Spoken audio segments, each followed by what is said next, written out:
excited. Tonight we are talking about young wisdom and how there are times where our advice gets ignored because of an age gap between us and the person that we're talking to. So tonight I have a very special guest with me. I have Trinity Washington, and she is going to be talking about the great advice I've seen her give on her platforms online. So remember, if this is your first time tuning in to Dylan's Dive Bar, this is about conversations, community, and cocktails. So we have conversations to spark thoughts and intrigue our people. We are community because we support each other in being better versions of ourselves. And of course, what would the dive bar be without cocktails? So we're definitely gonna do cocktails tonight. So if you were looking on our IG page, you saw that tonight we are making a special drink, and I hope you got all of the ingredients that you need for yours because we have ours tonight. If you are doing something different, I want you to put it down in the comments below so I know what you're drinking on while we're open here at the bar. So without further ado, I'm going to bring on my guest, Miss Trinity Washington. Hello, darling. Hi, Randy. How are you? I'm doing great. All right, so I can see you nervous. Stop being nervous. You're among friends here at the dive bar. So Trinity is actually one of my graduates, one of my former students, and she's an employee. So we got a lot going on here. We just family around these pieces, okay? So Trinity picked the drink for tonight. Why don't you tell the good people what you picked? I picked the amaretto sour. Why? Oh, it's so sweet. Like, I like sweet drinks. Oh. I don't want to taste the alcohol at all. Like, I want it to be dangerous. So she's a lightweight. That's at the bar. That's what we call a lightweight. Yeah. The one that does not want to taste anything. I don't want to taste anything. That's okay. That's, you know what? There are drinks for you, and then drinks for the rest of us that actually like the taste of alcohol. So I'm going to test Trinity's knowledge just a little bit to see if she remembers something that I taught her. Now I'm going to give her a little grace because she did take the class, a couple years ago, but I'm going to see. Do you remember what flavor amaretto is? I know that it's an almond. Very good. I'm so proud. Yes. Go bartender school. Score. Yes. So the flavor of amaretto is almond. You can use amaretto in absolutely anything. I was actually just telling the person when I purchased it today that I put it in my pancake batter. Really? Yes. Why? What does that do? It gives it a nice almond flavor in your pancakes. Yeah. So my mom actually does that for her pancakes. She does almond extract. And so me being the liquor head that I am, I was like, well, why not, instead of extract, do the liqueur? So I will put just a little bit, not a lot, but just a little bit, because it's actually pretty strong. But I put it in my pancake batter, and it adds just this amazing aroma and flavor to it. You can drink it with coffee. I literally put it with like anything. It adds like a very nice depth of flavor to any cocktail. So I'm all about amaretto. So we're gonna make amaretto sours today. So what we have here is our setup for the bar. Anything that you see up here, you can get on Amazon, and you can get it in our Amazon storefront. Go to our IG page and click the link. You can get the bar mats, you can get this very cute tray that we have, and you can get the great little bar kit that I'm gonna be using, thank you, as the host of the show. And it's everything. Like, it's an 18-piece set. You should definitely check it out. So we're gonna go ahead and get started making our cocktails. So I got us a little ice here. And yes, you can get this bucket off Amazon.com too. All right, so first things first. If you have ever watched an episode of Dylan's Dive Bar, you know our guests make their own drinks. All the way to the top? All the way to the top. All right. So I'm gonna put our ice bucket here. Now, we have what we call rocks glasses, okay? These are our rocks glasses. And we are going to do our amaretto. So I have this Villa Massa amaretto. It's from Italy. It's one of my favorite amarettos, so that's why I chose that. This is one of those pieces from that 18-piece that I was telling y'all about. Y'all should get this. All right, so Fast pour. it is a speed pour. Look at her. She knows her stuff. Here you go. So you make yours. You just did like a 4 count. I didn't, but go ahead. Okay. I'm a real drinker, so she's the lightweight. Yeah. She gonna try to be grown like me. That's so cute. Be wrong. Oh, that's so cute. All right. So then we're gonna add our sour mix. Now, sour mix is a combination of citrus, mostly lemon. Some people do lemon and lime with sugar and egg white, which is why when you add it and you like agitate it in any way, shaking it or rolling it, it does foam up. That's that egg white that's in there. Now, it is pasteurized, so you're not gonna drop dead from having fresh from having amaretto sours or anything like that. Now, because there's sour mix in here, what are we gonna do? We're gonna roll it. Very good. All right, we have our speed cup, which is part of our bar set. We're gonna pour it in, pour it back, so that completely mixes your drink. All right, and we're gonna put a little orange slice on our amaretto sour. But usually you would flag it. You would. High five. I am not a fan of cherries. So. Me either. And see, I felt that in my spirit. That she was not a fan of cherries. And so I did not get cherries. But you can if you want to. So here is to episode 2 of Dylan's Dive Bar with Miss Trinity Washington on my little pumpkins. Cheers. All right, let's try this bad boy. Juice. Yes. Yeah, you have juice. I still got one lick in mine hers. I love the juice. It just That's okay. Or like rum punches. Okay, now rum punches can be dangerous because a lot of rum punches have multiple rums in there. There's like white rum, the spice rum, dark rum, and coconut rum. It's so many different rums in there, and a lot of times they do aged rum, so it is gonna be stronger. Rum punches, she don't even know she drinking real shit when she. Rum punches, like I see why they call them like rum punch, cause that John, you be so cool at first, and then you get to your second one already, and you're like, wow, great. Yeah, and just pop you right in the face. I love rum punches. That's my second favorite drink. Really? Second favorite drink. We might have to do another one. Have her come back to the dive bar.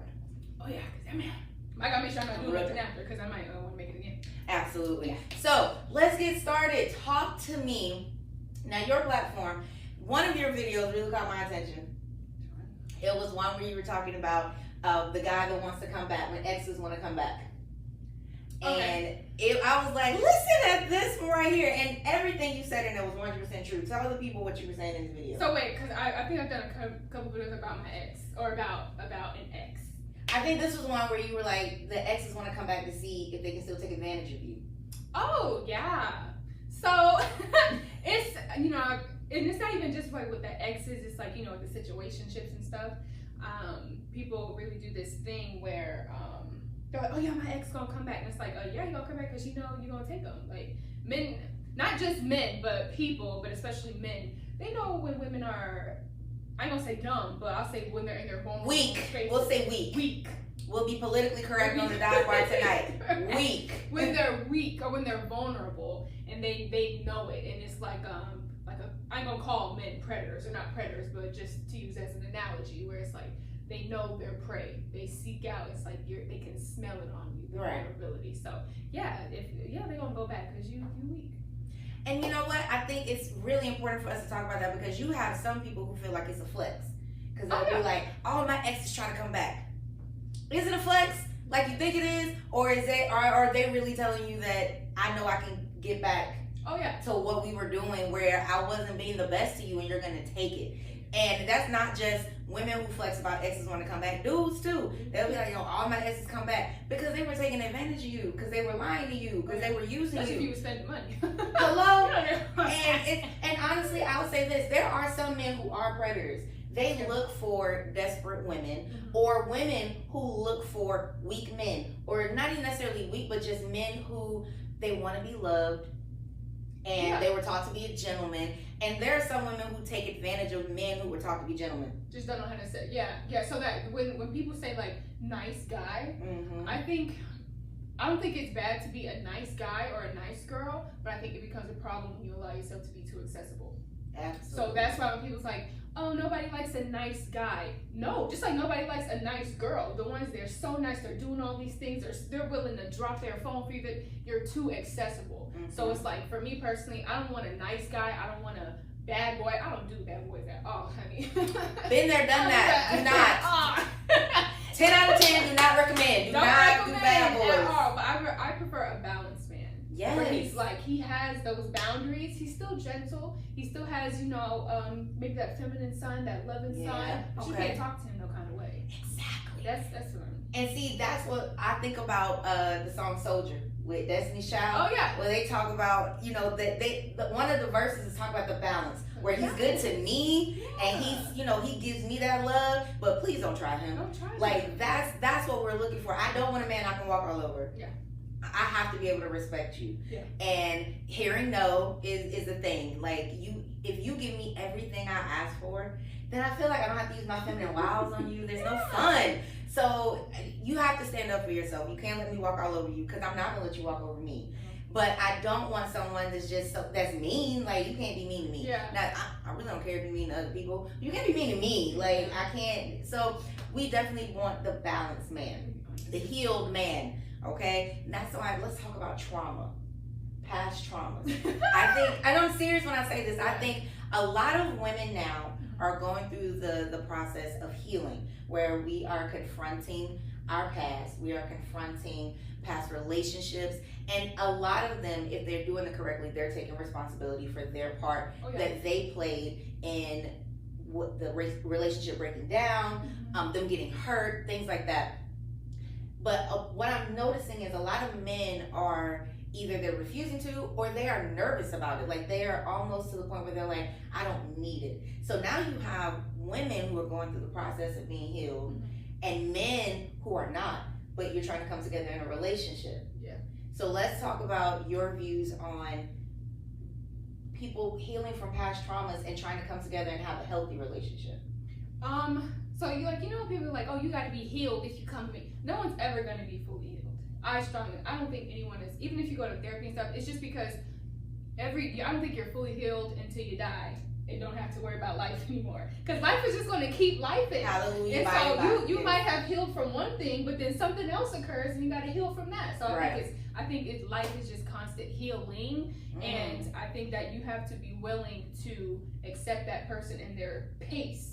Yes. And accept their pace of healing. Because you might be like, I healed from this, I'm healing, and he might be like, maybe I need some time. Right. But he probably went through something. Men go through a lot of stuff too. I've heard men being touched as children and stuff that they're still, they messed up in the head. So it might take them a little bit longer. So I don't think it's necessarily a matter of like, oh, you got to be fully healed. It's just a matter of, am I willing to accept your pace? Am I willing to be okay with how fast it's going? Because sometimes you might be like, honey, you take a little too long to be healed. You a little too depressed for me, honey. I need someone who's a little bit more on the happy side. Right. So yeah, I think. So when we talk about that healing and that pace, so he needs to be, or she, we'll say either one, because there are men who are doing the work, and let's really shout out, especially these black men who are really confronting that black men need a listening ear and they need to express themselves. And I've been seeing that a lot on the internet, where a lot of black men have been saying, brother, you need to talk about this. Yeah. Let's talk about this and let's get this off our chest and open up to somebody, and encouraging men to open up. So black men are doing the work. Let's definitely give them their flowers on that one. So when we talk about the person who is going through the process of healing, they come across someone, they're thinking of getting in a relationship. That person at least has to be doing the work. You have to at least, Like, it's one thing, like, 'cause I like what you said, accepting them at their pace, because you never know how much of a trauma someone has to heal from. And I've had so many male friends who still haven't been able to realize or recognize that they were abused as a kid. Yeah. They're like, oh no, it was cool, my babysitter took my virginity. Baby. Yeah, honey. Yeah. That's not a plus.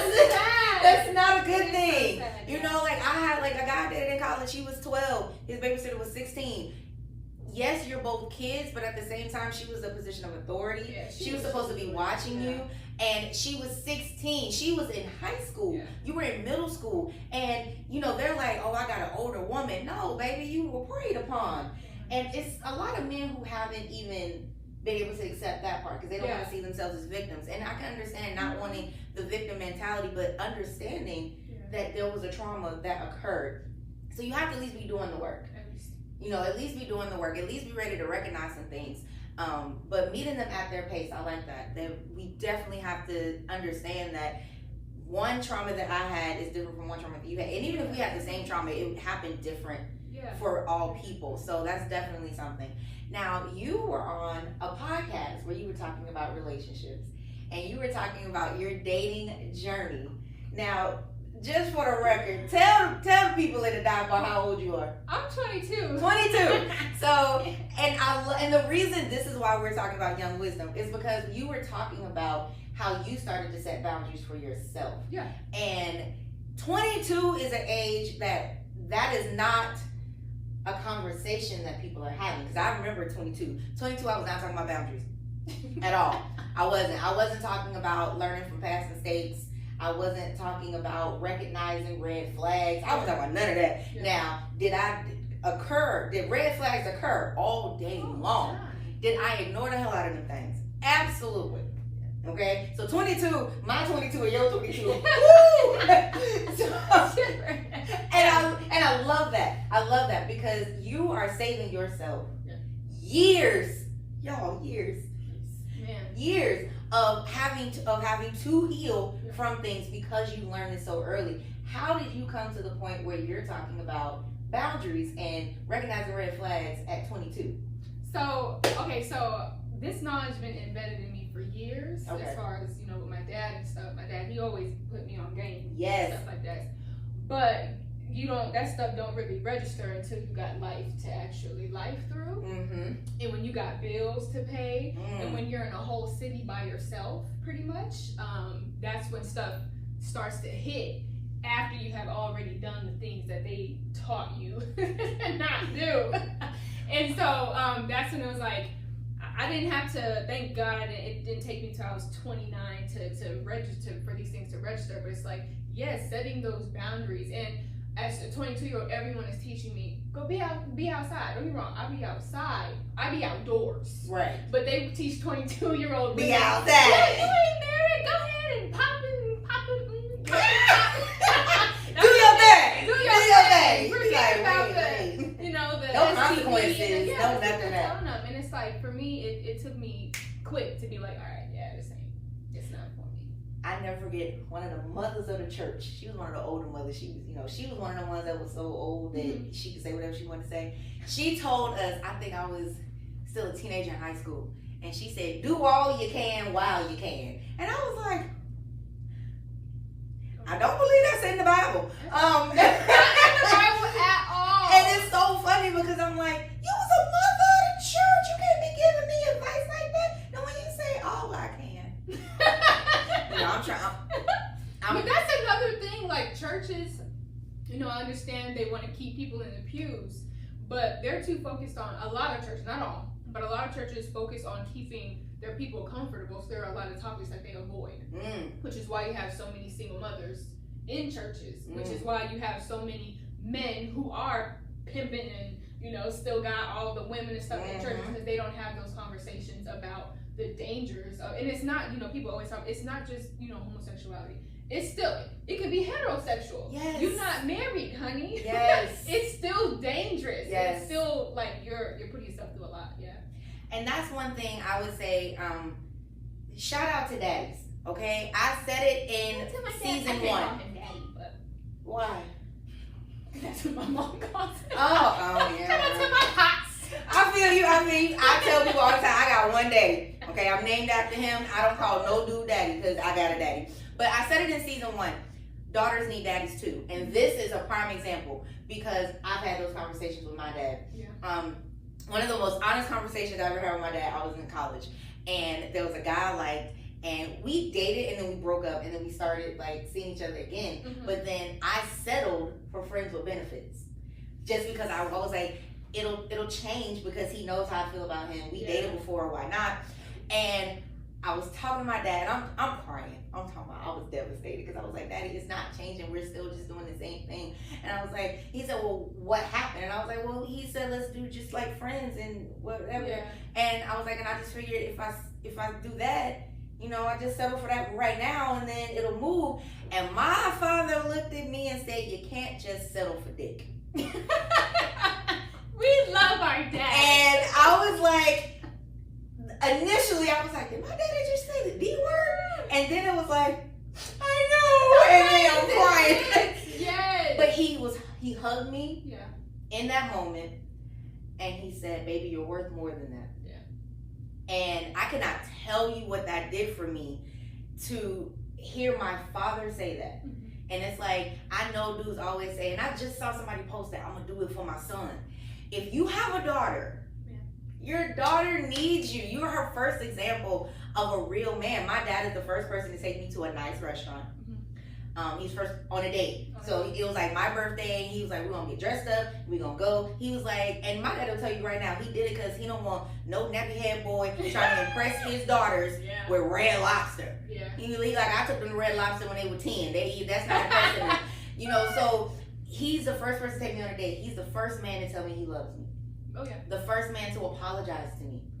The first man to give me a hug and tell me, you know what I'm saying? Like comfort. Yeah. So it's like, daughters need dads too. So talk to me more about being a daddy's girl, because it's clear you're a daddy's girl. But I do talk to my mom more. I talk to my mom every day, but it's just when I talk to my dad, it's different. He's more of like a fly bird. I'm gonna still teach you, but fly. You know, my mom's like, what you doing? But with my dad, it's like, so my parents had me as teenagers. I didn't really see the adult side until they hit like their 30s. Okay. Is when I was like, damn, like they just changed completely. I don't know what it was. Like it's just like a complete change. And their light bulb came on. Yeah, and it's like, I really thanked God for it, because my parents were not the best parents at first. Like I said, I'm being raised by kids. Can you imagine growing up with your parents pretty much? Yeah. And then so when they hit a certain age, it was like God just like completely changed them, and where they were like so loving and so caring and so just teaching us all these things. And so when it's like with my dad, I remember one time when you talk about that, my dad, he was like, yeah, these dudes, they out here, yeah, they want to get you all, they want to get you drunk, and they want to feel like he just be putting you on, and it does hurt. My dad is he's like my best friend. You know, the male best friends who are like honest even when it hurts your feelings? That's who my dad is. He's like, yeah, and they want to get all up in it, and they want to make sure that you feel good and vulnerable. Next thing you know, they change their mind and they switch up. And yeah, he been telling me about that stuff. Wow. I can go to my dad about these things now. As far as my experience, and he don't want to hear that. No. They don't. I'm 42, and as far as my father is concerned, I'm a virgin, and I'm gonna keep letting him think that. He know that even after. And I have brothers, and he knows they have, one of them got a kid. Yeah. So he know they got, he tells them, a boy. Really? Yeah, like my dad, he was never like, oh my God, my sons are having sex. He was like, all right, cool. Now his daughters, on the other hand, he don't never want to know. Me and my sister are sexually active, so we don't tell him. Yeah. She got kids and a grandkid. We don't tell him. Really? Yeah. That's, well, with my brother, now my dad got on my brother's behind about it. That situation, like, man, now he's not gonna do the same thing that he does with the girls, of course. Right. But when he's like, man, stop being stupid. Like, you being dumb. Just putting it because it's dangerous. Like, it's just as dangerous for men. To me, it can be just as dangerous for men as it is for women. Yeah. Women can set men up. All day long. And especially if you just thinking with your ding dong and you bring her in her house, you bring her in your house, and you set up. So my dad does get on him, but of course it wouldn't be. It's not the same. Their conversations are always a lot different. Like for me and my sister, my mom was the one that was tough about it. Where she was like, y'all have a baby, your life over. You're not going out hanging with your friends. Not the life over. She was like, she's not babysitting. She was like, so if you want to go to the football game or the basketball game, your baby going with you. Yeah. You want to go to the prom, your baby going to the prom. Yeah. She was like, you want to go on a date, your baby going on a date. Your life is, you done. I'm not raising your kid. Now, my dad was like, I'm going to make sure that boy do what he's supposed to do, and I'm going to take care of you, da-da-da. Now, when it came to my brothers, my dad was like, you get somebody pregnant if you want to. You get a job. Like, it was not the whole, I got your back. Yeah. You know, you get a job. You're going to take care of that kid. Because one thing my daddy did not believe in is not taking care of your kid. Yeah. So, it was always different. You know, mommy was like, oh, you want to be grown? Go ahead and be grown. Here's your baby. You know, go out. Ain't watching nothing. Right. And she was so serious, y'all. Like, she was so serious. And then when, you know, dad was like, I'm going to be there for you. You my daughter, da-da-da. But with my brothers, he was like, you're going to get a job. Yeah. You're going to be a father. You're going to take care of yours. So, shout out to parents. Okay? Shout out to parents. And I read somewhere where they were like, you're growing up with your parents. Yeah. Because as you're growing up, they're growing up. And, you know, when you get to like multiple kids, you know, the younger kids get a different version than the older kids. Because when you're older, they don't know anything. It's at that trial and error. And now when they get to the younger kids, they've matured. They maybe read some books, talked to some other parents. They've gone through experiences with the older kids. So now the younger kids get a different version. Yeah. And it's very cool to see when you're on the outside looking in. Now, when you're the kid, you're like, what the hell? Yeah, they can date and stuff. They can have boyfriends and stuff. My parents, with me, you know you can't have no boyfriend. You know you need to break up with him, right? Curfews. You need no boy. What you need a boyfriend for? Curfews. My siblings, but it's okay now. And you know we're better for it. So Yeah. thanks, Mom and Dad. All right, so guys, we're gonna take a quick break, and then we're gonna come back with Trinity, and we're gonna talk more about this young wisdom that she is dropping on her platforms. Y'all gotta go check her out. So we'll be right back. This is I Am Wool Media Group. Allow us to introduce ourselves, starting with Breaking Barriers podcast with Mr. GC, Drina Dream, and the core queen herself. All Things Undone podcast with Granny and Jayhawk. Cole holds it down with She Talking T. The Underground Sports Kings, UGSK. I Am Wool podcast with Woe, Cole, and DT. Dylan's Dive Bar, hosted by Lane Dillon. The Core Queen podcast with the Core Queen herself, Dee Dee Leggett. This is I Am Wool Media Group. Tune in and subscribe to us on YouTube and Facebook.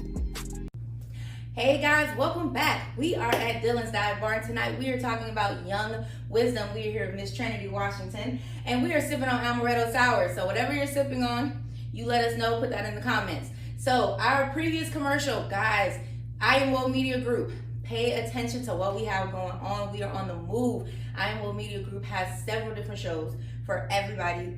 We have I Am Wool. That is our flagship. That was the one that got everything started. We have All Things Undone with Granny She Is. She's talking about life after divorce and healing after relationships have ended. It's a beautiful thing. Her and Jayhawk. And then we have our Core Queen. We also have She Talking Tea. And of course, Dylan's Dive Bar. We're back in the building. The bar is open for business. Let's get back into it. So you have a platform where you have been talking, just dropping gems of knowledge. What prompted you to do that? What prompted me? So I was in this situationship, Lord, with a guy, and after that, I was just kind of realizing, and I would say a couple situationships, and I was like, I got some work to do. And so really what people think when I'm like doing those recording things that I'm telling people how to date and stuff, it's more so me recording my journey. Wow, okay. Like people don't understand. I'm not doing it to try to judge women and tell women, oh, you're dumb for doing this, that, and the third. I'm recording. This is where I was when I did this first video. And then so when, Lord willing, when I do get married, can see, wow, the advice or what I was putting out there, it worked for me. Yeah. It's working for me. Yeah. So that's really what it's for. And that's really what started it. Because I'm like, wow, I'm like, really? I can say I'm being dumb. I don't mind saying that. We're so hard on ourselves. We're our worst critic. I'm being stupid. But I remember one time my aunt was like, girl, because I was dating this guy for about 3 months, had only really been on 2 dates. And that was the first time I met him and the last time I saw him. Interesting. Yeah. And she's like, girl, he didn't even really take you out like that? I'm like, no. She's like, come on, Trent. He don't even no, really? Trent, for real? And she's like, don't be a dumb bitch. Yeah. And that's how me and my aunts are best friends. We're best friends. And it really hurt. It's like, not her saying that, but the realization is like, what are you doing? It's never that serious. And when we're in these situationships, we have these voices in our heads telling us it's not going to get any better, right? Or you're going to miss out on something until you actually let go and be like, what? There's no way I held on to that. It's like, why? Why did I do that? But yeah. Why? So situationship. Define situationship for the audience. Okay, how I define situationship is when one person is thinking this can potentially be something. Okay. Or I'm doing this hoping that this would be something. And then the other person is like, I'm chilling. I don't really plan. So nobody's on the same page. No one's on the same page. We are literally at the point where it's like, yeah.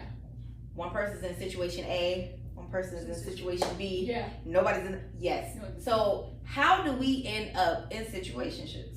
A lot of times people end up in situationships thinking that they can change the person's mind, because a lot of the times, I'll give men this from my experience. The men that I was in these situationships, they let me know in the beginning what it was they did and did not want. So I'll give it to them for that. But where I put myself in that situation is where I'm agreeing, I understand. And in my head, I'm thinking, oh, but I was trying to change your mind. That's what I'm thinking in my head. So I actually said this to somebody, I think I was probably around your age, where I was like, I felt like I was so special that he would be like, she's worth more than this. Yes. And he would change his mind. Yep. And I had to realize that it is not my level of specialness, uniqueness, or whatever. It is literally how he enters into the situation. Yep. So if he enters into the interaction thinking relationship, that's what he wants. If he enters into the interaction thinking sex only, that's what it's always going to be. Yeah. And no matter how much time we spend together, no matter how much you try to, be vulnerable and talk to them and communicate with them, if the only thing they're looking for is sex, that's all you're going to get from them. And I had to really learn to be honest about what I wanted, because there are times I think as women we have come across a moment where we're like, you know what, relationship right now is not where I'm at. Yeah. And I can chill with just a moment to moment kind of situation, or friends with benefits kind of thing. And the other times we're like, I'm ready for love, I want something deep, I want something real. And we just have to be really honest. And so talk to me about women your age. How are your conversations with them when you all are talking about your interactions with men? Well, women my age are not, I'm not even trying to downplay their intelligence or anything like that, but I'm more mature than most women my age. And when they have those conversations about their situationships and things of that nature, it's like, to me, I'm like, that is sad. You shouldn't have to go through that. Right. But they're thinking it's whatever, they're thinking like, oh, it's okay, or and so when I would tell my experiences, say my last guy that I was in a situation, I had the best time ever. I'm not even gonna lie.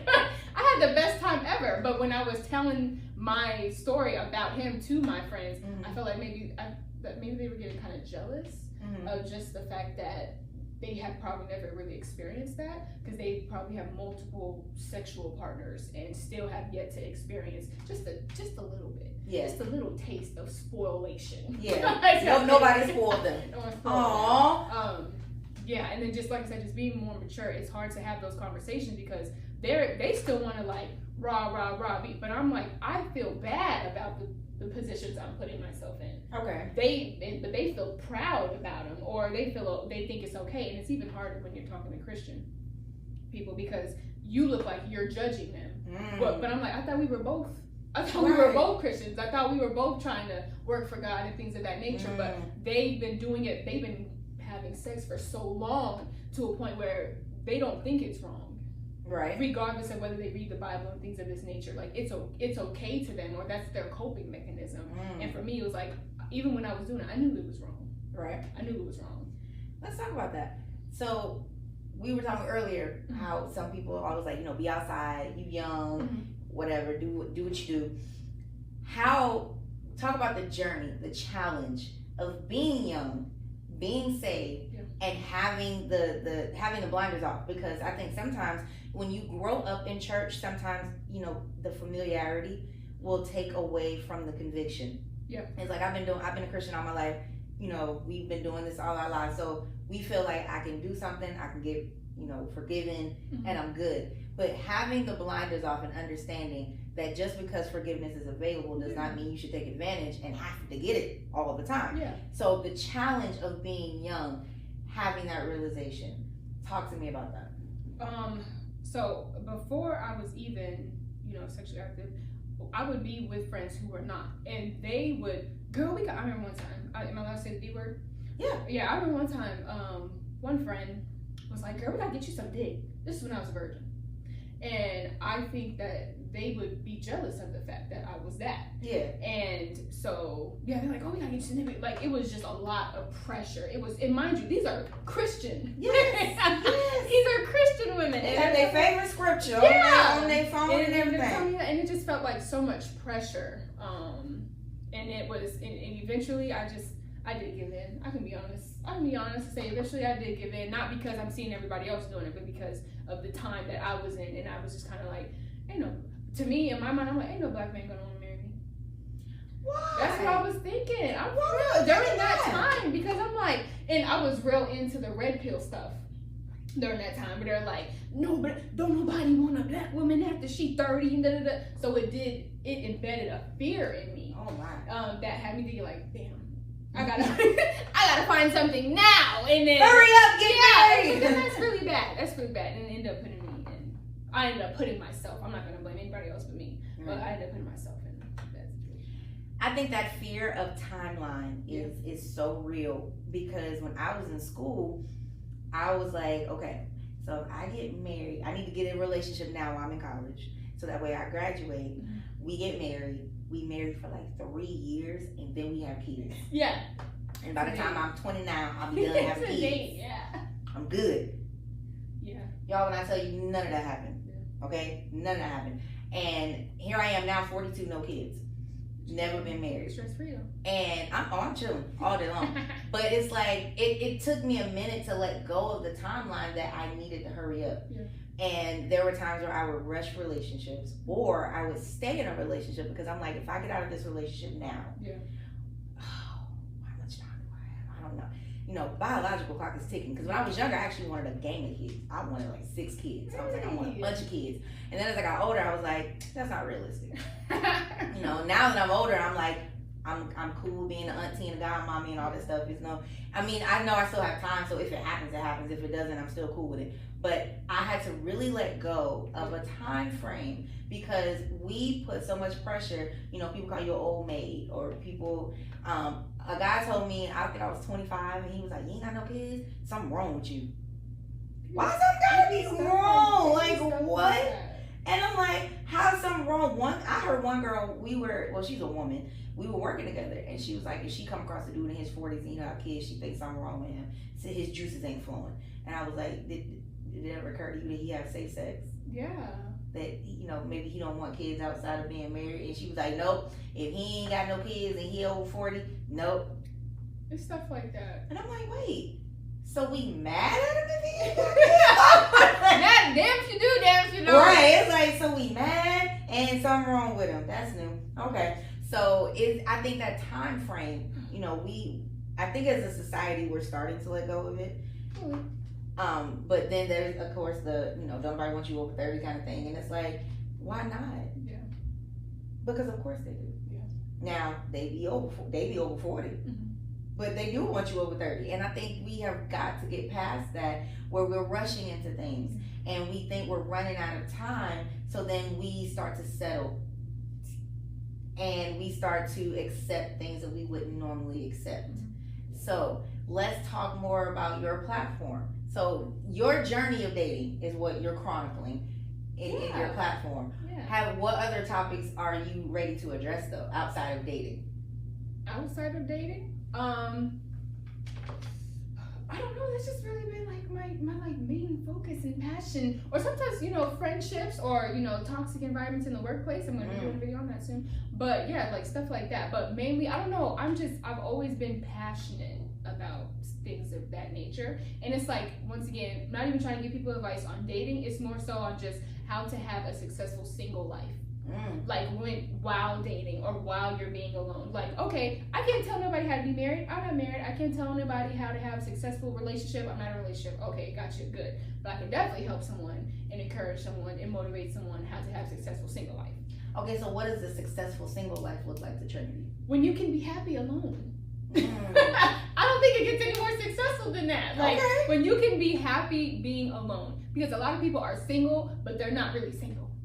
Like, a lot of people are single, but once again, or in situationships, or always feel like they gotta have someone around, or afraid of being alone, can't stand being by themselves. I think you are successfully single. You can finally say, I'm alone, but I'm not lonely. Absolutely. That's when you can be successfully single. And then when you do start dating, you can be successfully single by vetting and not having to open your legs, and can really just have those conversations, and you know when to let go, and you know when to observe all these things. I think that's successful. So one of the things that I think people skip over when they're single is the blessing of being single. Yeah. This is the time where you're supposed to be healing. This is the time where you're supposed to be exploring, like I tell people all the time, in this moment, I have healed from past relationships. Yeah. So there were things in each relationship that were good that I take with me, and that's become part of the desire that I want for a relationship. There were things that were negative that I had to learn from. Yeah. So now it's things that I pay attention to.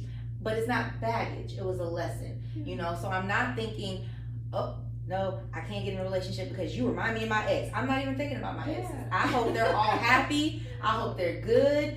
Stay where you at. Mm-hmm. But I hope you're good, but I'm not mad at anybody anymore. Yeah. So it's and being single, being able to really observe my part in the relationship, why it worked and why it didn't work. And really just exploring, reading more books, traveling more, working on relationships with friends and family, things like that. Because I think the worst thing is when someone asks you, tell me about you, what do you like to do for fun? And you're like, I work. Yeah. What do you do? I work. You don't do nothing else. Like, you don't have no hobbies. You don't, what's your favorite movie? Like, I have movies where I'm like, it could be the last 5 minutes of the movie. If I catch it, I'm gonna be like, I'm gonna watch it because that's my favorite movie. And it's like, find out about you when you're single, so that way you have something to offer when you start dating. A lot of people skip that. So let's talk about things that you do that make you successfully single. What makes you? What are the things that you practice while Trinity is single? I practice accountability. I ask people even, what is it that you think I need to work on? A lot of people can't do that, okay? Girl, what are some of the answers that you've gotten? Like, so, and also, so I'll say that, I'll stick to that. So when it comes to, like, sometimes I feel like I can be selfish. Okay. I've been told, like, sometimes you just ignore people. You don't really hear what they're saying. Or someone will say something, you let it go through one ear, out the other. Or something that I have an issue with is I allow things to overwhelm me a lot. Like, you know me. But so I think it's very important for us to state that Trinity is an Aquarius and she's a February Aquarius. And the reason I say that is because I understand that because we're the same. She's born a day after me, just years later. So we do tend to overthink and get overwhelmed. So that is a trend I think all Aquariuses have. Yeah. So that's definitely something I understand. I don't know nothing about zodiac signs, but the moment you said that, I'm like, girl, that's the Aquarius in you coming on out. And then even that in ear and one out the other, that's our ability to detach. Because we are, now I think we'll hear people, but we don't necessarily absorb their opinions. Yeah. And some people will get mad and they'll be like, you're not listening. No, I heard you. I just don't agree with you, and I'm not going to follow through with what you said. Now, I'm not saying what you said is wrong. Yeah. It's just wrong for me. And I think as an Aquarius, people will be like, I've heard that, I'm selfish, but there are times where I think people say I'm selfish because I have set a boundary that no longer allows them to get what they want from me. Yeah. I don't think that's selfish. I think that is self-preservation, because who says that any extra time that I have or extra money, whatever the hell that is, belongs to somebody other than me? Yeah. And people want to, I think they accuse you of being selfish when you set a boundary that puts yourself first. Why would I not put myself first? Mm-hmm. And I think we've been raised in a society where, put others before yourself. Well, if I put other people before me, but they also put themselves before me, at what point am I a priority?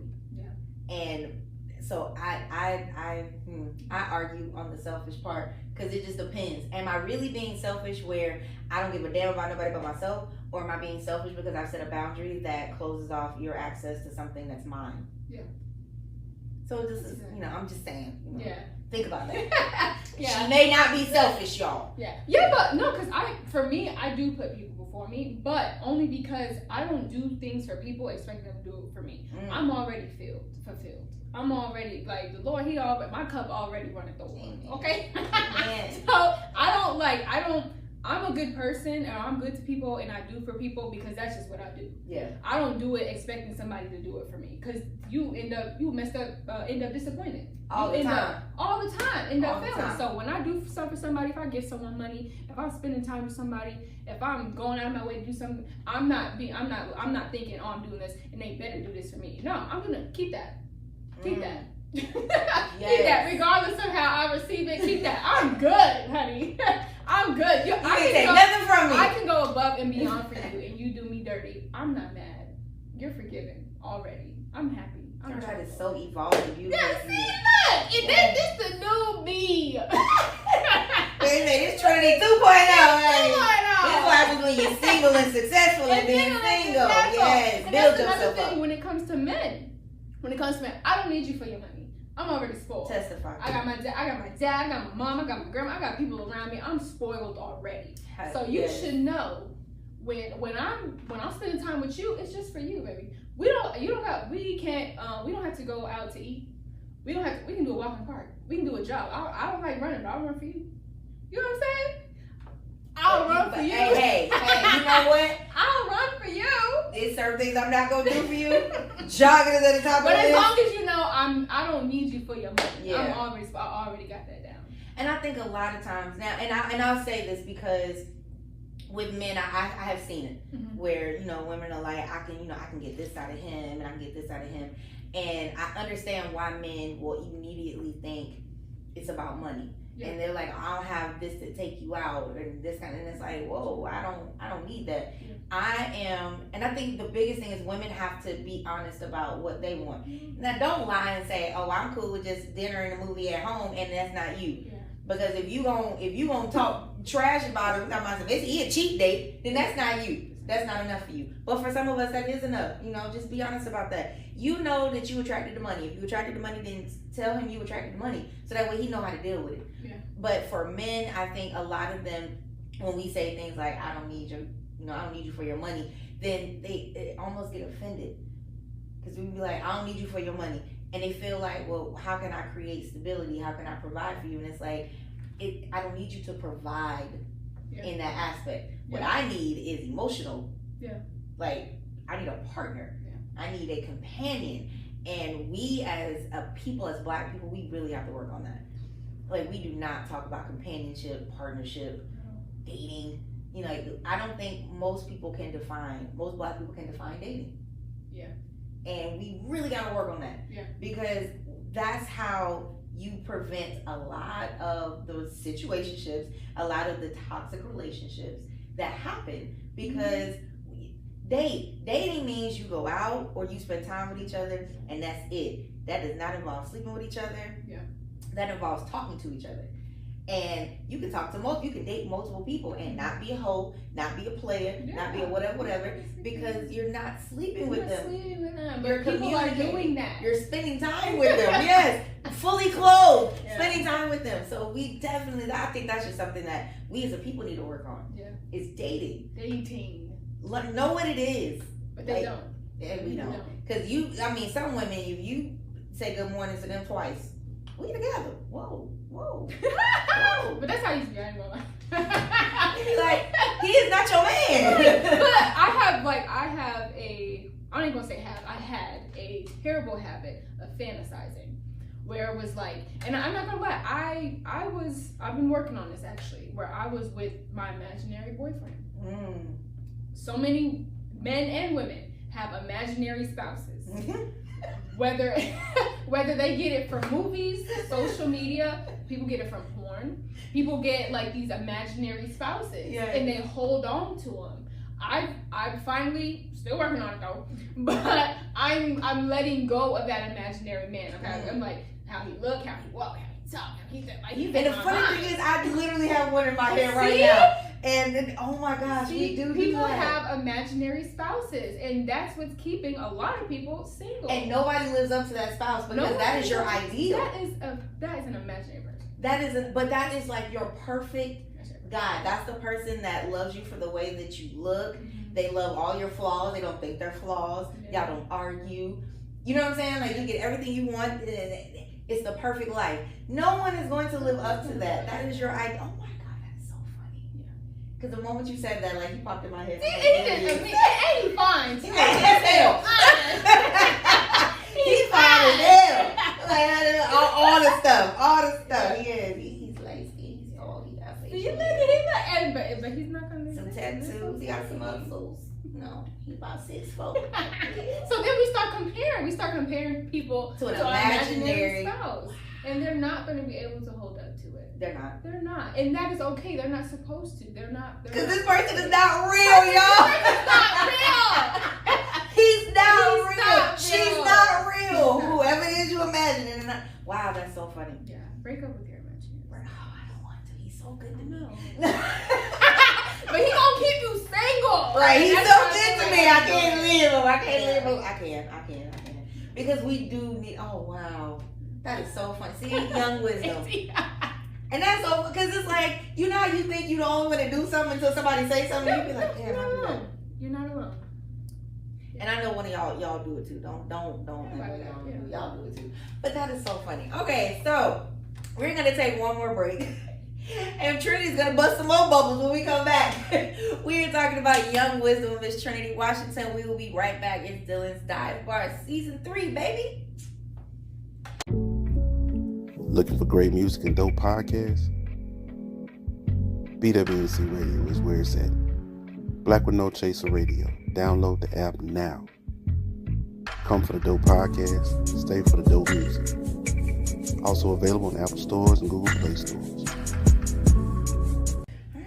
All right, guys, welcome back. We are still at Dylan's Dive Bar, and we are talking with Miss Trinity Washington.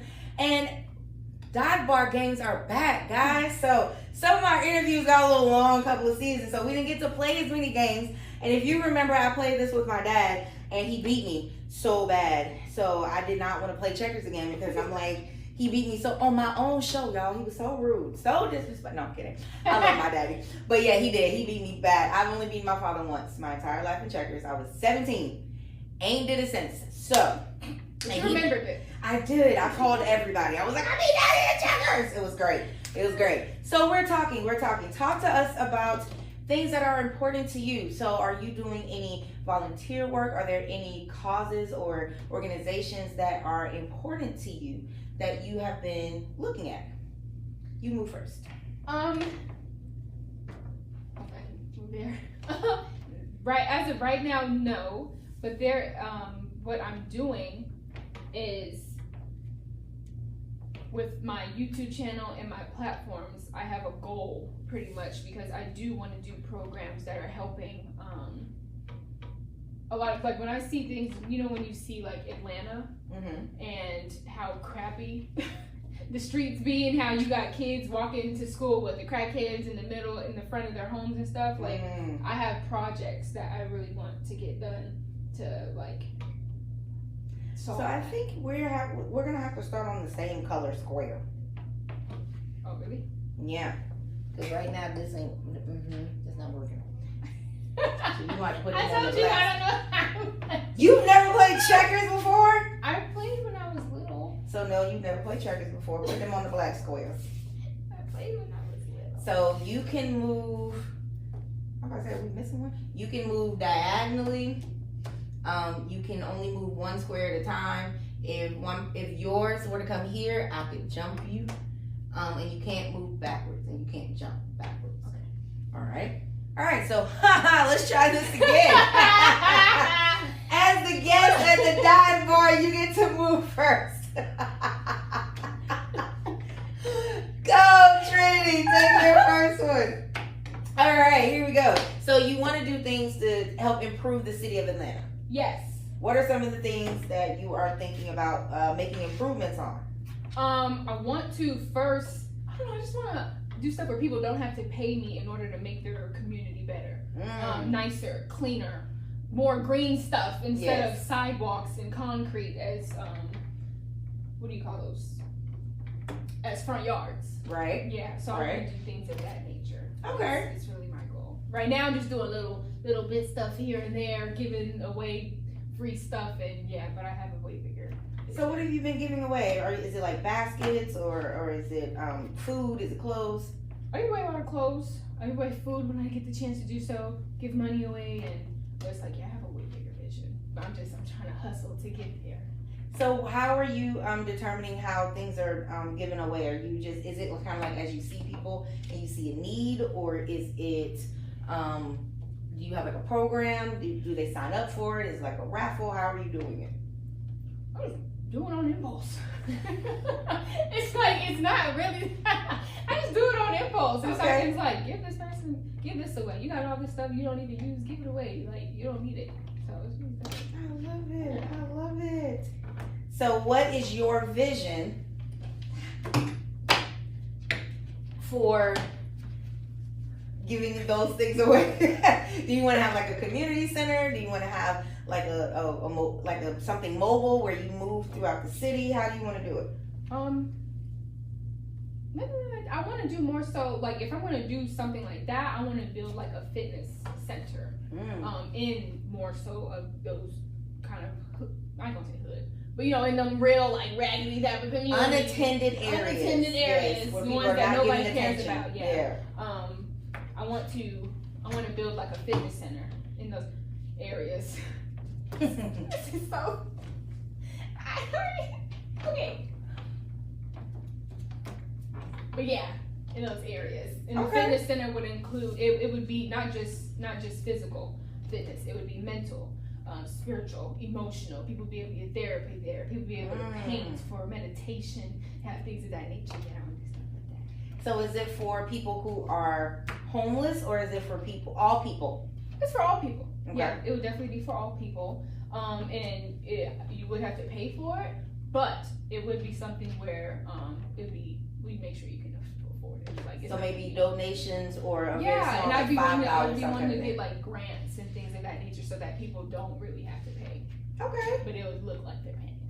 I like that. Okay. So see, y'all gotta give to the vision. Our young people are visionaries. So what is one of the biggest misconceptions you feel your generation is facing right now? People hear you're 22. What's the first thing you think they think of? She's young and wild. Mm.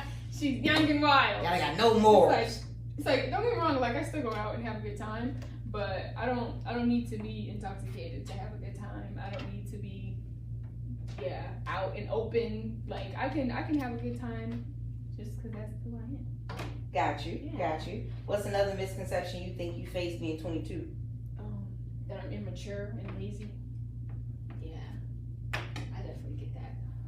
Definitely get that a lot. And what? Anybody who knows me knows that I'm the complete opposite. I'm lazy. I have been working on, but as far as and I've never gotten lazy from you. Really? Well, that's because I mean more so lazy at home. At work, I got great work ethic. I was gonna say you have a great work ethic. I'll send you anywhere. Absolutely anywhere. So give some what you consider to be some pointers on how people who are like your age, because I mean we have a lot of people your age, 22, who have grandparents. Yeah. And some even have great grandparents depending on when their parents were having them. What's a way for these two generations to really communicate with each other effectively? And just your opinion. This is your opinion. We're not saying she's an expert on anything. Yeah. Okay. At all. This is just her opinion. It's my turn? Yeah. Okay. So, I need you to put one of those on top of that because that's a king. Here. No.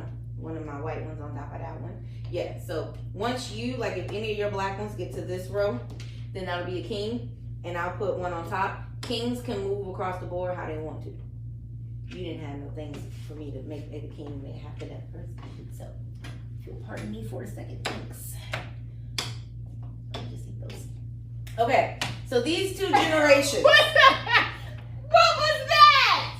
That's how. This is not checkers. This is Randy. This is Randy. So she's gonna have to look up the rules of checkers later. She's gonna have to look that up because that's totally legal. Wow. Totally legal. You just got to get one of your men back here, and then you can do stuff like that too. Okay. Yeah. Generation gap. Let's talk about this generational gap. What are some of the things you recommend? So let's start with your generation, how they can communicate better with older generations. It's like, I don't know. It's like, that's hard though, because the older generation, you know, everyone think they kind of know everything. So, I mean, the only way is this, if people are willing to be open-minded, then, but I don't know. Now you have a good relationship with your dad and Yeah. your mom. So how did you accomplish that? Because I mean, parental relationships with kids is different, especially when we get older, Yeah. and we start seeing how human they really are. They start giving us different kind of advice as we get older, the things we need to know. So how did you make it to where you and your parents have such an open relationship? I don't know. Honestly, the older I got, that's a really good question. Thanks.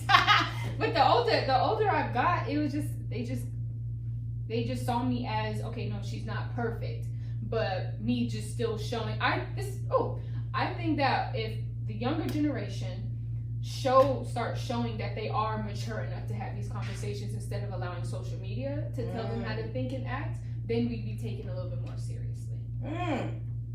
Okay. See, So let's talk about it. Thank you. Wisdom. So let's talk about social media, how it has impacted. Thank you.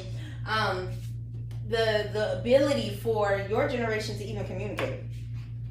Because social media has made, especially my generation, think that they just know everything, and it has caused them to think and act a certain way, and has caused them to believe that other people should agree with them, and everyone just thinks they're geniuses. Everyone be on TikTok for 8+ hours and think that equals a college degree. Yeah. And or so I think when we finally get to understand, like, okay, stop allowing social media to I'm done. But yeah, stop allowing social media to tell us how to act and live our lives, then I think, yeah. Absolutely. All right, so as we close down this episode of Dylan's Dive Bar, and I continue to completely dominate you in this lovely game, and y'all, let's be clear, I don't take this victory as a good one because the girl don't know how to play checkers. This is so sad. So, yeah.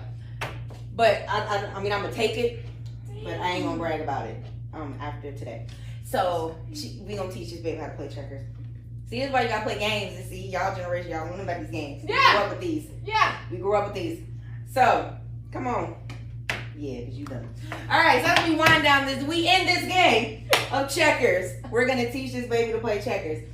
So one of the things we say here on the Dive Bar is you were designed to thrive. Stick to the plan. Talk to us about a way that Trinity strives to thrive. How do you strive to be your best self, be the best version of yourself? Really setting my pride aside and really forgiving myself from the wrongdoing of the past and being consistent and just reminding myself it's not supposed to be easy, because that's a problem that I have is expecting things to be easier and expecting more so microwavable results in everything I do. I kind of expect things to happen overnight, so when it doesn't, I'm disappointed and I quit. So just staying consistent and just constantly reminding myself it's not supposed to be easy, and that's good. And the harder it gets, the closer you're getting. I love it. Yeah. I love that. All right, so this is how Trinity strives to thrive. So, guys, it has been an absolute pleasure, and we are closing down our episode of Dylan's Dive Bar, Young Wisdom with Miss Trinity Washington. So, tell the people how to find you on social media. I am on Instagram, YouTube, and TikTok as The Real Trend, TRIN Setter, SETTER, The Real TrinSetter. And yeah. I love it. So guys, thank you so much for tuning in to Dylan's Dive Bar. And as always, remember, you were designed to thrive. Stick to the plan. And we will see you next week with brand new episodes of Dylan's Dive Bar. Remember to put your questions and comments down in the comment section. We'll be answering them over the next week. So it has been our pleasure, and we will see you guys next week, same time, same channel. Dylan's Dive Bar, we are out.